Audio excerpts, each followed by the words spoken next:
السلام علیکم ورحمۃ اللہ وبرکاتہ۔ میری جٹھانی اور میں نے ایک ہی دن دو بیٹیوں کو جنم دیا، مگر جٹھانی کی بیٹی اسی وقت فوت ہو گئی۔ جٹھانی نے مجھے بد دعا دی کہ اللہ کرے تمہاری بیٹی بھی فوت ہو جائے، اگر یہ بچ گئی تو میں اس کا جینا حرام کر دوں گی۔ اب میں ہر وقت اپنی بیٹی کو جٹھانی کی نظروں سے دور رکھتی، مگر جب میری بیٹی 17 سال کی ہوئی تو ہر وقت اس کے سر میں درد رہتا۔ وہ سارا دن اپنے کمرے میں اندھیرا کر کے سوئی رہتی۔ ایک دن بیٹی کا پرس چیک کیا تو دماغ چکرا گیا۔ میں بھاگتی ہوئی بیٹی کے کمرے میں گئی۔ کمرے میں اندھیرا تھا، مگر جیسے ہی بیڈ پر ہاتھ مارا تو سر پر آسمان ٹوٹ پڑا، کیونکہ وہاں تو ایک ٹھنڈی چیز۔ آج پھر میری بیٹی کالج سے آتے ہی اپنے کمرے میں گھس گئی تھی۔ نہ سلام، نہ دعا، اور نہ ہی اس نے مجھ سے کھانا مانگا۔ میری ممتا تڑپ اٹھی۔ میں نے ماہم کے کمرے کا دروازہ کھولا تو وہ کھڑکیوں پر پردے ڈالے، اندھیرا کیے، سر پر کپڑا باندھے لیٹی ہوئی تھی۔ مجھے تشویش ہوئی تو پوچھا، بیٹا طبیعت تو ٹھیک ہے نا تمہاری؟ کیا ہوا ہے میری جان؟ میں کچھ دن سے نوٹ کر رہی ہوں تم الجھی سی رہتی ہو۔ میری بات سن کر ماہم نے بیزاری سے میری جانب دیکھا اور بولی، ماما مجھے کچھ دیر آرام کرنا ہے، میرے سر میں درد ہے، آپ کمرے سے تشریف لے جائیں پلیز، مجھے کچھ دیر کے لیے تنہا چھوڑ دیں۔ میں اس کا منہ دیکھتی رہ گئی۔ بیٹا آؤ میں تمہیں ڈاکٹر کے پاس لے چلتی ہوں۔ میری پریشانی فطری تھی، مگر وہ بیڈ سے اٹھی، اس نے میرا ہاتھ پکڑا اور مجھے کمرے سے باہر لے آئی اور بولی، میں آرام کروں گی تو خود بخود ٹھیک ہو جاؤں گی۔ اتنا کہہ کر اس نے میرے منہ پر دروازہ بند کر لیا تھا۔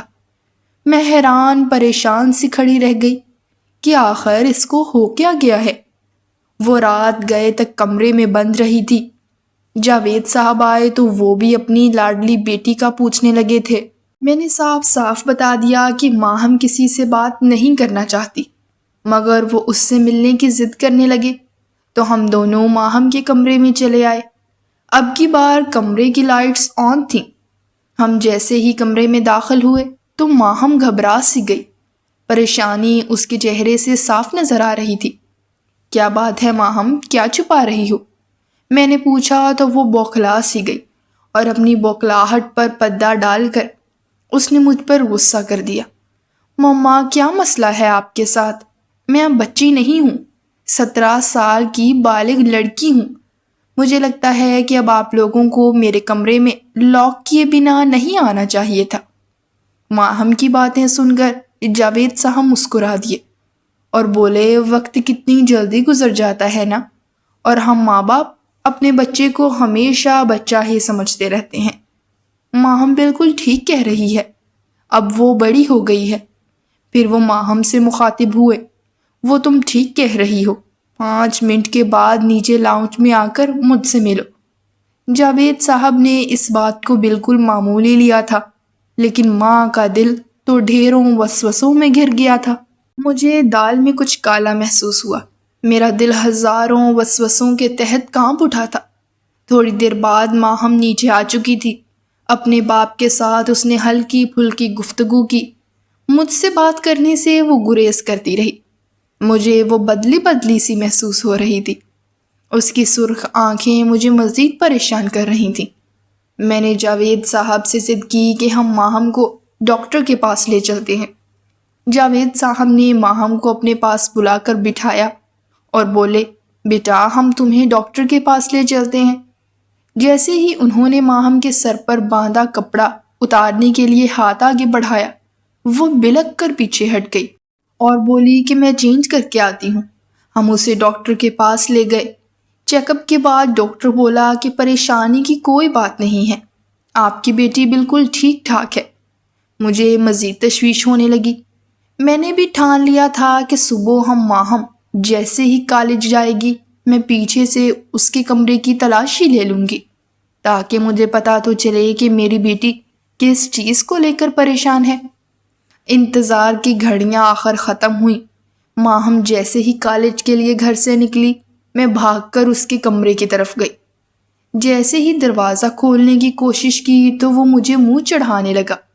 اس کی 17 سالہ زندگی میں ایسا پہلی بار ہوا تھا کہ وہ اپنے کمرے کو لاک کر کے گئی تھی۔ بات واقعی فکر کرنے کی تھی۔ رہ رہ کر میرا شک اقصیٰ پر جا رہا تھا۔ اقصیٰ سے ماہم کی چند ماہ پہلے ہی دوستی ہوئی تھی۔ وہ کردار کی اچھی نہیں تھی۔ کئی لڑکوں کے ساتھ اس کے افیئرز بھی تھے۔ میں نے جب ماہم کو اس کے ساتھ دوستی کرنے سے منع کیا تو وہ بھڑک اٹھی۔ اس دن ماہم کافی دیر سے گھر لوٹی تھی۔ آتے ہی وہ اپنے کمرے میں گھس گئی۔ میں بڑی ہی دیر تک انتظار کرتی رہی کہ وہ کمرے سے باہر آئے، مگر جب وہ باہر نہیں آئی تو میں ہی اس کے کمرے کی جانب چل پڑی۔ کمرے کا دروازہ کھولا تو خاموشی اور اندھیرا ہر سو چھایا ہوا تھا۔ میں دبے قدموں آگے بڑھی۔ ماہم کا چہرہ اندھیرے کی وجہ سے مجھے بڑی دقت سے نظر آیا تھا۔ وہ سر پر کپڑا باندھے لیٹی ہوئی تھی۔ میں جیسے ہی بیڈ پر بیٹھی، کوئی ٹھنڈی سی چیز میرے ہاتھ سے ٹکرائی۔ میں ایک دم سے اچھل پڑی۔ میرے اچھلنے پر ماہم کی آنکھ کھل گئی۔ وہ مجھے اس طرح اپنے کمرے میں دیکھ کر گھبرا سی گئی۔ اسی گھبراہٹ میں وہ بولی، ماما آپ جلدی سے میرے کمرے سے نکل جائیں۔ میں کچھ کہنے ہی لگی تھی کہ وہ چلا اٹھی، آپ جاتی ہیں یا میں آپ کو زبردستی باہر نکالوں؟ کمرے میں ابھی بھی اندھیرا تھا۔ میں اٹھی اور آخری نظر اس کے بیڈ پر ڈال کر دیکھنا چاہا کہ آخر وہ ٹھنڈی سی چیز کیا تھی جو مجھے محسوس ہوئی تھی، لیکن اندھیرے کے باعث میں نہ دیکھ سکی اور کمرے سے باہر آ گئی۔ شام کے 6 بج چکے تھے۔ اچانک ماہم بن ٹھن کر اپنے کمرے سے نکلی اور گھر کے باہر قدم بڑھانے لگی۔ میں اس کی جانب لپکی، مگر تب تک وہ گاڑی میں بیٹھ کر جا چکی تھی۔ مجھے اس کی بہت فکر ستا رہی تھی۔ میں نے ایک بار پھر سے اپنی قسمت آزمانے کا فیصلہ کیا۔ میں ماہم کے روم کی جانب تلاشی کی نیت سے بڑھی تھی، لیکن روم آج بھی لاک تھا۔ میں نے اس کو کال کر کے پوچھا تو بولی، میں ارسلان کے ساتھ آؤٹنگ پر آئی ہوں، ڈنر اسی کے ساتھ کروں گی۔ ارسلان ماہم کا چچا زاد تھا۔ یہ سن کر تو میں چکرا کر ہی رہ گئی کہ آخر ہو کیا رہا ہے گھر میں۔ بہت خاموشی تھی۔ ایسی ہی خاموشی ہمارے گھر میں ماہم کی پیدائش سے پہلے بھی ہوا کرتی تھی۔ مجھے آج بھی وہ وقت یاد ہے جب میری ساس اور سسر حیات تھے اور ہم سب ایک ہی گھر میں رہا کرتے تھے۔ میں گھر کی چھوٹی بہو تھی۔ میرے بڑے دیور کی شادی ہماری شادی کے بعد ہوئی تھی۔ میری شادی کے 4 سال بعد آمنہ میری جٹھانی بن کر اس گھر میں آئی تھی۔ میری اور آمنہ کی آپس میں تب تک بہت گہری دوستی تھی جب تک وہ ماں بننے والی نہیں ہوئی تھی۔ شادی کے 3 ماہ کے بعد ہی اس نے خوشی کی خبر سنا دی تو سب میری طرف سوالیہ نظروں سے دیکھنے لگے تھے کہ اب تک میں نے خوشخبری کیوں نہیں سنائی۔ میں سارا دن پڑی روتی رہتی۔ آمنہ بھی اب مجھ سے دور دور رہنے لگی تھی۔ اس دوری کی وجہ مجھے آمنہ کی گود بھرائی والے دن سمجھ میں آئی تھی۔ میں رسم کرنے لگی تو اس نے میرا ہاتھ تھام کر مجھے روک دیا تھا اور بولی، باجی وہ برا نہ منائیے گا، مگر بانجھ عورت اگر گود بھرائی کی رسم کرے تو یہ اچھا شگن نہیں ہوتا۔ میں حیرت زدہ سی اس کا منہ تکتی رہ گئی۔ مجھے آج تک کسی نے بانجھ نہیں کہا تھا۔ اس نے مجھ پر یہ دھبا بھی لگا دیا تھا۔ میرا آمنہ سے اتنا دل برا ہوا کہ ہماری بول چال بالکل ہی ختم ہو گئی۔ مجھے خود اپنا آپ ایک بوجھ لگنے لگا۔ آمنہ نے اپنے بیٹے کا نام احسن رکھا تھا۔ میں سارا دن روتی رہتی اور اولاد کے لیے دعائیں مانگتی رہتی۔ جاوید صاحب کا بزنس بڑی ترقی پکڑ رہا تھا۔ وہ دونوں ہاتھوں سے دولت کما رہے تھے۔ اب تو میرے شوہر بھی پریشان رہنے لگے تھے کہ آخر اتنی جائیداد جائے گی کہاں، ہمارا تو کوئی وارث ہی نہیں تھا۔ چند ماہ بعد ہی آمنہ نے پھر سے ساس سسر کو خوشی کی خبر سنا کر انہیں مجھ سے دور کر دیا تھا۔ وہ دونوں اب میرے شوہر کے لیے نیا رشتہ ڈھونڈنے لگے تھے۔ مجھے لگا تھا کہ اب تو میں برباد ہو جاؤں گی، مگر میرے شوہر نے شادی سے صاف انکار کر دیا تھا۔ آمنہ کی خواہش تھی کہ دوسری اولاد بیٹی ہو جائے تو اس کی فیملی مکمل ہو جائے گی۔ میری قسمت بہت اچھی تھی۔ خدا کی کرنی ایسی ہوئی کہ میں بھی انہی دنوں امید سے ہو گئی۔ ہمارے گھر میں بہار آ گئی تھی۔ آمنہ کے سوا سبھی لوگ خوش تھے۔ آمنہ کی طبیعت اس بار بہت خراب رہی تھی۔ ڈاکٹر نے پہلے ہی بتا دیا تھا کہ بچے کی حالت کافی نازک ہے۔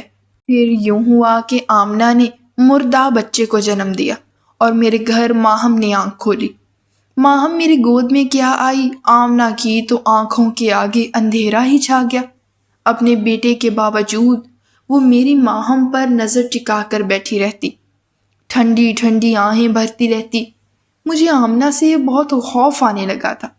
میں نے جاوید صاحب کی منت سماجت کر کے نیا گھر لینے کو کہا تھا۔ میں انہیں یہی کہتی تھی کہ آمنہ مجھ سے میری بیٹی چھین لے گی۔ میرا شوہر میری اس بات کو ہنس کر ٹال دیتا تھا، مگر وہ نہیں جانتے تھے کہ میں نے آمنہ کے ہونے والے بچے کے ساتھ کیا کیا تھا، اور اس کا بچہ میری وجہ سے ہی مردہ پیدا ہوا تھا۔ مگر جب میری حالت خراب رہنے لگی، مجھے ڈپریشن ہو گیا، تو انہوں نے نئے گھر کی ضد مان لی تھی۔ پھر آمنہ نے اگلے سال ایک اور بیٹے کو جنم دیا، جس کا نام انہوں نے ارسلان رکھا تھا۔ جس دن ہم نئے گھر میں شفٹ ہونے جا رہے تھے، آمنہ مجھ سے ملنے آئی اور بولی، دعا کرنا اللہ تعالیٰ اس بار مجھے بھی بیٹی دے دے۔ مجھے بیٹیاں بہت اچھی لگتی ہیں۔ اگر اللہ تعالیٰ نے مجھے بیٹی نہ دی تو میں تم سے تمہاری بیٹی کو چھین لوں گی۔ میں بد دعا دیتی ہوں کہ اللہ تم سے تمہاری ماہم چھین لے۔ آمنہ کی بد دعا سے میں ڈر گئی تھی۔ بڑی ہی عجیب عورت تھی، اپنے 2 بیٹوں پر بھی راضی نہ تھی۔ اس دن کے بعد ہم نے ایک دوسرے سے ملنا جلنا ہی چھوڑ دیا تھا۔ ساس سسر کے فوت ہو جانے کے بعد تو ہمارا ان سے رابطہ بالکل کٹ گیا تھا۔ نہ ہم ان کی خوشی میں نہ جاتے اور نہ ہی موت پر۔ ہمیں ایک دوسرے کی بالکل بھی خبر نہیں تھی۔ مگر ماہم کے کالج میں ایک لڑکی اقصیٰ جب سے آئی تھی، ہر کام ہی الٹا ہو رہا تھا۔ اس کی وجہ سے ماہم خاصی بدتمیز بھی ہو گئی تھی، اور تو اور اس نے اپنے فرینڈ ارسلان سے بھی اس کو ملوا دیا تھا۔ یوں ماہم گڑے مردے اکھاڑنے اٹھ کھڑی ہوئی تھی۔ مجھے ارسلان ایک نظر نہ بھاتا تھا، مگر میں ماہم کی خاطر خاموش رہی۔ مگر اب یہ سب میری برداشت سے باہر ہو چکا تھا۔ مجھے نہ جانے کس خوف نے گھیرا ہوا تھا۔ ماہم گھر آئی تو میں نے اس سے کہا کہ تمہارے چچا ارسلان کے لیے تمہارا رشتہ مانگ رہے ہیں۔ اب تو تم دونوں میں دوستی بھی ہو گئی ہے، تم کہو تو ہاں کر دوں۔ یہ بات میں نے بہت ڈرتے ڈرتے بولی تھی۔ اس بات کے پیچھے بہت سے خوف چھپے ہوئے تھے۔ میری بات سن کر ماہم آگے بڑھی اور بولی، مما، ارسلان میرا دوست ہے، اس سے آگے کچھ بھی نہیں۔ میں جانتی ہوں آپ نے یہ سوال مجھ سے صرف اس لیے کیا ہے کیونکہ آپ مجھ پر شک کرتی ہیں، لیکن ماما، آپ کو تھوڑی سی تو شرم آنی چاہیے تھی۔ اتنا کہہ کر وہ اپنے کمرے میں چلی گئی تھی۔ لیکن شام تک ماہم کا غصہ ٹھنڈا نہیں ہوا تھا، اسی لیے میں اس کے کمرے میں چلی گئی، لیکن مجھے دیکھ کر وہ شدید گھبرا گئی۔ اس کا کمرہ اندھیرے میں ڈوبا ہوا تھا۔ سر پر کپڑا باندھ کر وہ کوئی چیز ہاتھ میں لیے بیٹھی تھی، اور اندھیرے کے باعث میں کچھ بھی دیکھ نہ پائی۔ میں خاموشی سے اٹھ کر کمرے سے باہر نکل آئی تھی اور میں سیدھی اقصیٰ کے گھر گئی۔ اس کو میں نے آڑے ہاتھوں لیا۔ اس سے سچ اگلوانے کے لیے میں نے اس پر بہت زور ڈالا تو وہ بول پڑی، آنٹی، اصل میں ماہم کسی لڑکے کو پسند کرتی ہے۔ ماہم نے ایک موبائل لے رکھا ہے، اس موبائل پر وہ اپنے اسی دوست سے باتیں کرتی ہے۔ اقصیٰ کی باتیں سن کر میں خاموشی سے گھر چلی آئی تھی، لیکن تعجب کی بات تھی کہ میں نے ماہم کے کمرے سے کبھی بھی فون پر بات کرنے کی آواز نہ سنی تھی۔ ماہم کے بیڈ پر پڑی ٹھنڈی سی وہ چیز موبائل جیسی بھی نہیں تھی۔ پھر مجھے لگا کہ یہ سب میرا وہم ہوگا اور حقیقت وہی ہے جو مجھے اقصیٰ نے بتائی تھی۔ گھر آ کر میں نے اس بات کا ماہم سے ذکر نہیں کیا تھا۔ اگلے کچھ دن ہمارے گھر سکون رہا، لیکن اتوار کے دن اچانک میرے دیور اور جیٹھانی ہمارے گھر آ گئے۔ میں نے ان کو دیکھ کر گھبرا گئی۔ ان کو جلدی سے گھر کے باہر سے ہی چلتا کر کے ماہم کے پاس گئی، اس سے جانچ پڑتال کی اور پوچھا، مگر وہ نہیں جانتی تھی کہ اس کے چچا چاچی ہمارے گھر کیوں آئے تھے۔ چچا چاچی، میں نے دل ہی دل میں شکر ادا کیا تھا۔ ماہم اب بھی کمرے میں ہر وقت اندھیرا کر کے لیٹی رہتی تھی۔ میں اس کی فکر سے آزاد ہو چکی تھی۔ میں نے یہ سوچ کر خود کو سمجھا لیا تھا کہ اس عمر میں لڑکیاں دوستی کر ہی لیتی ہیں، مگر میری یہ بے فکری بھی زیادہ دن تک قائم نہ رہ سکی۔ میں شام میں ماہم کے کمرے میں گئی تو اس کی ہاتھ میں موبائل کی بجائے کچھ اور ہی تھا۔ وہ چیز میں غور سے دیکھ نہ پائی تھی، مگر کچھ تھا جو مجھے اندر تک ہلا گیا تھا۔ میں نے ماہم سے صاف صاف پوچھ لیا، آخر تمہارے پاس ایسا کیا ہے جو تم مجھ سے چھپاتی ہو؟ ماہم اچانک سے مجھ پر غصہ کرنے لگی۔ مما، چھپاتی تو آج تک آپ آئی ہیں، کچھ راز کی باتیں، مجھے آپ سے امید نہیں تھی۔ خیر، آپ یہ سب چھوڑیں اور آمنہ چچی کے گھر جائیں، انہوں نے بھی آپ سے کوئی ضروری بات کرنی ہے۔ ماہم کی بات سن کر میں اپنے آپے میں نہ رہی۔ مجھے نہیں معلوم تھا کہ ماہم کس چیز کی طرف اشارہ کر رہی ہے۔ میں فوراً اٹھی اور آمنہ کے گھر جانے کے لیے گاڑی میں بیٹھ گئی۔ ان کے گھر پہنچتے ہی میں نے خوب ہنگامہ کیا، اپنے دیور اور جٹھانی کو ان کی اوقات یاد دلائی اور صاف صاف الفاظ میں سمجھا دیا کہ میری ماہم سے دور رہیں۔ تبھی میرے دیور بولے، یہی بات آج میں تمہاری بیٹی کو سمجھانے آیا تھا کہ وہ میرے ارسلان سے دور رہے۔ ان کی بات سن کر میں پریشان سی ہو گئی۔ آمنہ کے لبوں پر تلخ مسکراہٹ پھیلی ہوئی تھی۔ اب مزید کچھ بھی سننے کہنے کی مجھ میں طاقت نہیں تھی۔ میں خاموشی سے گھر آ گئی تھی۔ گھر آ کر میں نے اپنے شوہر کے سامنے اپنا سارا دکھ درد سنا کر رکھ دیا، اپنے سارے وسوسے ان کو سنا کر رونے لگی تھی، مگر انہوں نے ایک لفظ بھی شفقت کا نہیں بولا تھا، الٹا وہ مجھ پر ہی برس پڑے تھے۔ زندگی میں پہلی بار وہ مجھ سے اتنی اونچی آواز میں مخاطب ہوئے تھے۔ انہوں نے مجھے بہت سمجھایا تھا کہ بیگم، اتنی بڑی غلطی مت کرو، پہلے بھی میں تمہارے کہنے پر اپنے سگے بھائی سے الگ ہوا ہوں، اور اب تم کیا چاہتی ہو؟ وہ یہ کہہ کر باہر چلے گئے تھے اور میں خود کو بہت بے بس محسوس کر رہی تھی۔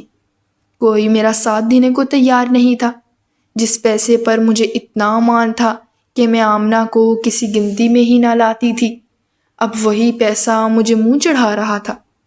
کاش اس وقت میں اپنے شوہر کی بات مان لیتی اور گھر الگ نہ کرتی، تو آج مجھے منہ کی نہ کھانی پڑتی۔ میں کچھ کرنے کی ہمت رکھتی تھی اور نہ ہی طاقت۔ اٹھ کر ماہم کے پاس چلی گئی۔ مجھے کچھ سمجھ نہیں آ رہا تھا کہ میں کیا بات کروں گی، کیا کہوں گی اور کیا سنوں گی، لیکن پھر بھی میں اس کے پاس چلی گئی تھی۔ وہ پھر سے ہاتھ میں کچھ پکڑے بیٹھی تھی۔ میں نے اس چیز کی جانب کوئی توجہ نہیں دی۔ میں نے آخر بات شروع کی تھی، ماہم، تم کیا چاہتی ہو؟ میری بات سن کر وہ بڑے آرام سے بولی تھی، ماما، ارسلان کے ساتھ شادی کرنا چاہتی ہوں۔ اس کی بات سن کر میرا دل بری طرح سے دھڑکا تھا، لیکن میں نے اپنے جذبات پر قابو ڈال کر بولا، ایسا نہیں ہو سکتا، کیونکہ ارسلان اچھا لڑکا نہیں ہے۔ ماہم مسکرا دی اور بولی، تو ماما، کیا آپ اچھی لڑکی تھیں؟ میرے باپ نے بھی آپ سے گزارا کیا ہے نا؟ خیر، ارسلان کے والدین میرا رشتہ لے کر آنے والے ہوں گے، تب تک میں بابا کو کچھ دکھانا چاہتی ہوں۔ یہ کیسی بہکی بہکی باتیں کر رہی تھی؟ وہ میری سمجھ سے تو سب باہر تھا۔ ماہم نے تکیے کے نیچے سے کچھ نکالا، وہی چیز جو مجھ سے چھپایا کرتی تھی۔ میں نے اس چیز کی طرف دیکھا تو میں سانس بھی نہ لے پائی۔ وہ تو مٹکا تھا، وہی مٹکا جس میں میرے بہت سے راز چھپے ہوئے تھے۔ ماہم، تم کیا کرنے جا رہی ہو؟ میری بات سن کر وہ مسکرا کر بولی، ماما میرے ساتھ آئیں، بابا آپ کو سب کچھ سمجھا دیں گے۔ ماہم نے میرے سر پر بم پھوڑ ڈالا تھا۔ میں ایک دم بوکھلا گئی اور بوکھلاہٹ میں وہاں سے اٹھ کر اس کے پیچھے آ گئی تھی۔ میں روتی رہی اور اللہ تعالیٰ سے معافیاں مانگتی رہی۔ مجھے معلوم تھا کہ اب میرا بہت برا انجام ہونے والا تھا۔ میرے شوہر بھی آ گئے تھے، شاید ماہم نے ان کو بھی کال کر کے آفس سے بلا لیا تھا۔ ماہم نے بنا کچھ کہے وہ مٹکا ان کی طرف بڑھا دیا اور بولی، بابا، مما نے آپ کو ساری زندگی دھوکا دیا ہے، اس میں سارے ثبوت موجود ہیں۔ میرے شوہر جاوید صاحب بڑی حیرت سے کبھی مجھے تکتے تو کبھی ماہم کو۔ انہوں نے صوفے پر بیٹھ کر وہ مٹکا کھول لیا۔ اس میں بے شمار خط ان کی گود میں آ گرے اور گرتے ہی چلے گئے۔ انہوں نے باری باری ان خطوط کو پڑھنا شروع کیا۔ ان کی حالت بدلتی جا رہی تھی۔ ظاہر ہے کوئی بھی غیرت مند شخص اپنی بیوی کے عاشق کے خطوط پڑھ کر کیسے صبر کر سکتا ہے۔ انہوں نے وہ سارے خط اٹھا کر پھینک دیے۔ تبھی کام والی نے آ کر بتایا کہ ہمارے مہمان آ چکے ہیں۔ میرا دماغ ایک دم سے گھوم گیا تھا۔ میں پاگلوں کی طرح لاؤنج میں آئی تھی۔ جی کیسے آنا ہوا؟ میں چلا کر بولی تھی۔ آمنہ مسکرا کر بولی، ہم ماہم کو اپنی بیٹی بنانے آئے ہیں۔ میں غصے سے بے قابو ہوتی جا رہی تھی۔ مکار عورت، تم جانتی ہو نا یہ رشتہ نہیں ہو سکتا، پھر تم اپنے بیٹوں کے پیروں میں بیڑیاں کیوں نہیں ڈال لیتی؟ یا پھر کہیں تم ہی تو یہ کھیل نہیں کھیل رہی؟ ماہم آگے بڑھی اور میری آنکھوں میں آنکھیں ڈال کر چلائی تھی، کیوں ماما؟ کیوں؟ آخر کیوں نہیں ہو سکتا یہ رشتہ؟ میں ایک دم چلا کر بولی، کیونکہ ارسلان تمہارا بھائی ہے۔ پورے لاؤنج میں خاموشی چھا چکی تھی۔ ماہم رو رہی تھی۔ جاوید صاحب آگے بڑھے اور انہوں نے میرے منہ پر تھپڑوں کی برسات کر دی اور بولے، میں آج ابھی اور اسی وقت تمہیں طلاق دے کر فارغ کر دوں گا۔ تمہارا تو پورا وجود ہی دھوکہ ہے، تم تو فتنہ نکلی۔ ماہم رو رو کر ایک ہی سوال کر رہی تھی، ماما آپ نے کیوں کیا میرے ساتھ ایسا؟ میں بھی رونے لگی اور بولی، تمہاری چچی اپنی صاحب اولاد ہونے پر بہت فخر کرتی تھی، اسے بہت گھمنڈ تھا۔ اس نے مجھے ایک دن کہا تھا کہ باجی اتنا پیسہ ہونے کا کیا فائدہ جب آپ اپنے آپ سے بانجھ ہونے کا دھبا ہی نہیں اتار سکتی۔ یقین مانو ماہم، مجھے آمنہ کی باتیں بہت دکھ پہنچاتی تھیں۔ میں سارا دن روتی اور خود کو بد دعائیں دیتی تھی۔ جاوید صاحب بھی اولاد نہ ہونے پر پریشان تھے اور میری ساس میرے لیے سوتن ڈھونڈ رہی تھی۔ ان دنوں میں نے بہت زیادہ ذہنی اذیت سہی تھی۔ میرا بس چلتا تو میں خود کو ختم ہی کر لیتی۔ پھر یہ ہوا کہ ان دنوں آمنہ کا ایک کزن کچھ دن رہنے کے لیے ہمارے گھر آیا۔ ایک دن میرے دیور فضل بھائی اور آمنہ کی بہت لڑائی ہوئی۔ فضل بھائی آمنہ پر شک کرنے لگے تھے، مگر وہ بے قصور تھی۔ اس جھگڑے کے بعد آمنہ کا کزن چلا گیا۔ پھر 2 ماہ کے بعد آمنہ نے خوشخبری سنائی۔ میں نے آمنہ سے اس کی ہونے والی اولاد مانگ لی۔ میں نے اس کے آگے جھولی پھیلا کر کہا، تم اپنی ہونے والی اولاد پیدا ہوتے ہی مجھے دے کر مجھ پر احسان کر دینا۔ آمنہ میری بات سن کر بہت تلخ ہو گئی اور بولی، کیوں باجی، میں نے یتیم خانہ کھول رکھا ہے کیا جو بانجھ عورتوں کو اولاد بانٹتی پھروں؟ میں بانجھ لفظ سے تنگ آ چکی تھی۔ وہ مجھے بار بار بانجھ کیوں کہتی تھی؟ میں نے بھی آمنہ کو مزہ چکھانے کا فیصلہ کر لیا۔ اس پر میں نے اپنے پیسے کا زور اور دباؤ ڈالا، مگر وہ نہ مانی۔ پھر میں نے ایک شیطانی منصوبہ بنایا۔ میں نے اپنے ہاتھوں سے خط لکھے اور آمنہ کو کہا کہ یہ خط تمہارے کزن نے بھیجے ہیں۔ وہ حیران رہ گئی تھی اور پھر میرا یہ وار کام کر گیا۔ آمنہ ڈر گئی تھی۔ اس کو ڈرتا دیکھ کر میں نے مزید اسے ڈرایا۔ یوں میں ہر روز نیا خط لے کر آتی جس کے شروع میں میری جان لکھتی۔ آمنہ بہت ڈر گئی تھی۔ میں نے اس سے کہا کہ ان خطوط کا راز ہی رہے گا اگر تم اپنا ہونے والا بچہ مجھے سونپ دو۔ آمنہ نے مجبور ہو کر میری بات مان لی۔ جس دن ماہم اس دنیا میں آئی، میں نے تمہیں آمنہ سے چھین لیا۔ آمنہ بیچاری نے یہ مشہور کر دیا کہ اس کا بچہ پیدا ہوتے ہی مر گیا تھا، جبکہ میں نے حاملہ ہونے کا جھوٹا ڈرامہ رچایا تھا۔ اور پھر جب آمنہ کو معلوم ہوا کہ وہ خط تو میں لکھتی تھی، اس کے کزن نے تو کبھی کوئی خط بھیجا ہی نہیں تھا، تب اس نے مجھے بد دعا دی کہ ماہم تمہاری بھی نہ رہے۔ دیکھو ماہم، آج کے بعد تم کہاں رہو گی میری بات سن کر سبھی خاموش ہو گئے تھے۔ میں نے آمنہ کے لیے جو گھڑا کھودا تھا اس میں تو میں خود ہی گر گئی تھی۔ میں رو پڑی تھی، اور ماہم تم نے یہ کیا کیا؟ اپنے ہی بھائی کو پسند کر لیا۔ میں بہت پریشان تھی۔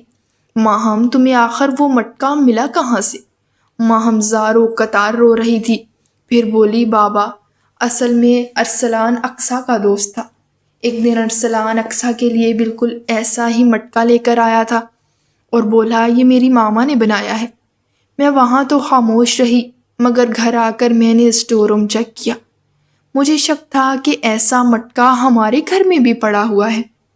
میں نے ایک بار دیکھا تھا، میں نے وہ مٹکا ڈھونڈا اور اگلے روز کالج لے گئی۔ اس مٹکا پر آمنہ لکھا ہوا تھا۔ بس پھر ارسلان مجھے اور اقصیٰ کو اپنے گھر لے گیا۔ وہاں آمنہ مجھے چوم چوم کر رونے لگیں اور کہنے لگیں کہ میں ان کی سہیلی کی بیٹی ہوں۔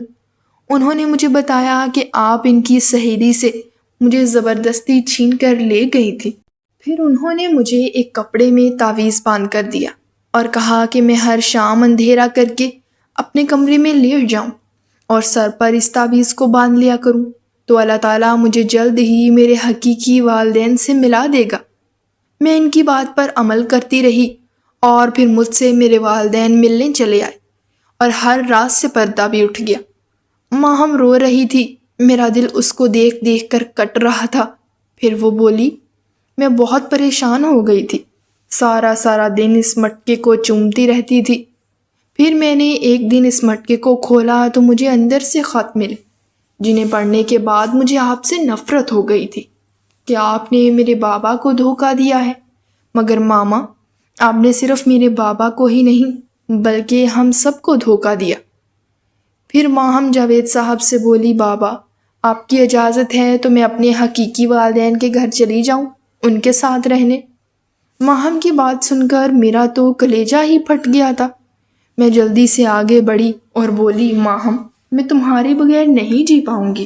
وہ آگے سے بولی آپ مر ہی جائیں تو اچھا ہوگا۔ ماہم کی بات سن کر لگا کہ جیسے میں واقعی ہی مر گئی ہوں۔ جاوید صاحب سے اجازت لے کر ماہم ہمارے گھر سے چلی گئی تھی۔ اب وہ اپنے بابا سے ملنے ان کے آفس چلی جاتی ہے، مگر اس نے ایک بار بھی پلٹ کر میری خبر نہیں لی۔ جاوید صاحب مجھ پر نظر ڈالنا بھی گوارا نہیں کرتے۔ میں سارا دن روتی رہتی ہوں۔ میں نے لوگوں کے ساتھ دھوکہ کیا تھا، آج قسمت نے میرے ساتھ دھوکہ کر دیا تھا، اور اتنا بڑا دھوکہ کہ میں کسی کو منہ دکھانے کے قابل بھی نہیں رہی تھی۔ خواہش صرف اتنی ہے کہ کچھ الفاظ لکھوں جس سے کوئی گمراہی کے راستے پہ جاتے جاتے رک جائے، اور نہ بھی رکے تو سوچ میں ضرور پڑ جائے۔ دوستوں، امید کرتی ہوں کہ آپ کو ہماری یہ کہانی پسند آئی ہوگی۔ کہانی پسند آئی ہو تو ویڈیو کو لائک کریں، کمنٹ کریں، شیئر کریں، اور ہاں اگر آپ ہمارے چینل پر نئے ہیں تو اس چینل کو سبسکرائب ضرور کریں اور نوٹیفیکیشن کو ضرور دبائیں تاکہ آنے والی کہانی سب سے پہلے آپ کو مل سکے۔ ملتے ہیں کل ایک نئی اور دلچسپ کہانی کے ساتھ۔ شکریہ، اللہ حافظ۔